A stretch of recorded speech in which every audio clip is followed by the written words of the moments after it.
Olá, povo de Deus, segunda-feira da primeira semana do tempo comum, 11 de janeiro de 2021.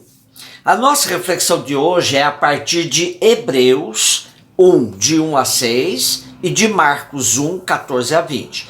Começamos o chamado tempo comum. Tempo em que vamos, com muita calma, meditando a vida e a prática de Jesus dentro do mistério maior da sua encarnação e imersão na vida dos pobres e oprimidos. Na primeira leitura, estamos diante de um dos livros do Segundo Testamento que mais interrogações nos provocam. Por muito tempo, sobretudo na Igreja do Oriente, foi atribuído a Paulo. Porém, no Ocidente, desde há muito isso foi posto em dúvida. Se a autoria é posta em dúvida, o mesmo se passa com a data. Também se convencionou chamar de carta, porém, percebe-se que lhe faltam muitos dados para que chamemos de carta esse texto. Posto isso, passemos para as convicções. Texto escrito para judeus convertidos em meio helenístico ou pagãos convertidos fascinados pela cultura hebraica. Texto construído com muitas referências ao Primeiro Testamento e cheio de parênteses, exortações. O nosso texto de hoje retoma um tema caro no mundo profético e escatológico, os últimos dias. O dia de Javé, segundo o profeta Joel, por exemplo, seria o dia do julgamento, um dia extremamente terrível. Esse é um dos modos pelos quais Deus falou por meio de profetas. Porém, agora, a palavra do Pai é seu Filho encarnado, o qual é o resplendor da glória do Pai. Portanto, diferente dele e da mesma natureza que ele. Ninguém jamais viu alguém acima do Filho, pois ele está acima dos anjos. O argumento é interessante. A qual dos anjos disse Deus alguma vez: Tu és meu filho, eu hoje te gerei? E ainda, eu serei para ele um pai e ele será para mim um filho. E de novo, quando introduz o primogênito no mundo, diz: adorem-no todos os anjos de Deus. A nossa grande alegria é poder dizer que o Filho de Deus veio fazer história com a gente, assumiu nossa condição humana, enxertando em nós sementes divinas. Como diz o prefácio da Epifania, quando Cristo se encarnou, se manifestou em nossa carne mortal, vós nos recriastes na luz eterna da sua divindade. Marcos 1, de 14 a 20. Depois de João ter sido preso, Jesus foi para a Galiléia e proclamava o evangelho de Deus, dizendo: completou-se o tempo e o reino de Deus está próximo. Convertei-vos e crede no Evangelho. Passando ao longo do mar da Galiléia, viu Simão e André, seu irmão, que lançavam as redes ao mar, pois eles eram pescadores.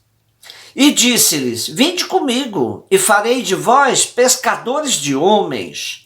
Deixando logo as redes, seguiram-no. E um pouco adiante ele viu Tiago, filho de Zebedeu, e João, seu irmão, que estavam no barco, e consertando redes. E logo os chamou, e eles deixaram no barco o pai com os assalariados, os trabalhadores, e partiram e seguindo Jesus. Lendo e relendo os evangelhos, não vamos encontrar Jesus explicando o passo a passo do reino, mas sim parábolas e outras formas de dizer como seria o mundo se o que valesse mesmo fosse o reinado de Deus. Jesus não anuncia um tratado, uma doutrina, mas ele era a expressão mais concreta do reino.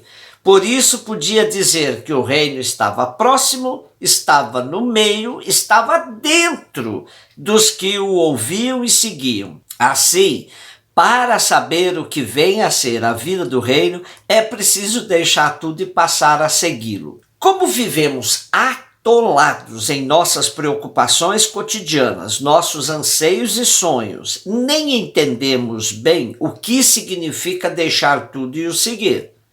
Sempre me intrigou a disposição dos discípulos de deixar redes, deixar barco, deixar o Pai e passar a seguir Jesus, sem perguntas, sem acordos, nem tratados, nem contratos, tão próprio de nosso pensamento e modo de agir. Como nos diz o teólogo Pagola, ninguém hoje duvida que o Evangelho de Marcos assumiu acertadamente o objetivo de Jesus com essas palavras: o reino de Deus está próximo, convertei-vos e crede nesta boa notícia. O objetivo de Jesus foi introduzir no mundo o que ele chamava de o reino de Deus. Uma sociedade estruturada de maneira justa e digna para todos, tal como Deus a quer. Quando Deus reina no mundo, a humanidade progride em solidariedade, em justiça, compaixão, fraternidade e paz. A isso se dedicou Jesus com verdadeira paixão. Por isso foi perseguido, torturado e executado. O reino de Deus foi absoluto para Jesus. Ao longo da história da igreja se cometeu um desvio que muito atrapalhou a compreensão dos cristãos do que vem a ser o absoluto para Jesus. Confundiu-se reino com igreja e se dizia que fora da igreja não haveria salvação. Podemos dizer fora do reino não há salvação, mas o reino é infinitamente maior que a igreja, que dele deve ser um sinal. Será que temos coragem, os de dentro, de admitir que a salvação pode passar por fora? Fora de nossos esquemas, de nossas doutrinas, de nossas instituições e grupos? E será que imaginamos a nossa responsabilidade de atuarmos como sinais do reino? Quem nos vê passa a sonhar com o reino? Está aí o grande desafio. Neste tempo de pandemia do coronavírus, muita gente confundiu tudo. Quando nossos templos se fecharam, passaram a gritar: devolvam-nos a missa, devolvam-nos a Eucaristia, como se tudo isso acontecesse unicamente dentro dos templos. Fomos desafiados a ser, cada um de nós, a celebração eucarística para nossos irmãos e irmãs, isto é, a testemunharmos o corpo e o sangue de Jesus que tantas vezes comemos e bebemos, por meio da doação da nossa vida, da partilha, do compromisso em defesa da vida. Reduzimos tudo a ritos e doutrinas, trancamos Jesus no sacrário e dentro dos templos. Jesus andava pela margem do lago, não ficava sentado esperando que as pessoas viessem lhe consultar como deveriam fazer para entender o reino. Não. Ele circulava onde estavam as pessoas, no seu trabalho cotidiano, e ia fazendo desafio. Hoje temos duas duplas de irmãos que largam tudo e vão começar a formar o seu grupo de discípulos. Começamos o tempo comum com este convite de Jesus: segui-me, e eu farei de vós pescadores de homens, isto é, de gente, de pessoas concretas, não mais de peixes.